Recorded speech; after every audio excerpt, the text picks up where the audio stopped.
On a warm summer day in Radiator Springs, Lightning McQueen was preparing for the upcoming Piston Cup when his best friend Mater rushed in, excitedly waving a flyer.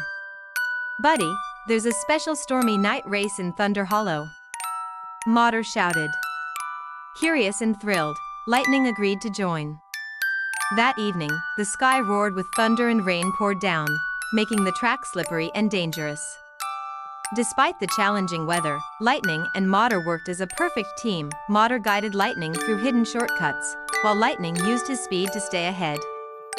Suddenly, a huge gust of wind knocked over signs, causing chaos, but Mater quickly pulled a fallen car out of the way, saving the racers.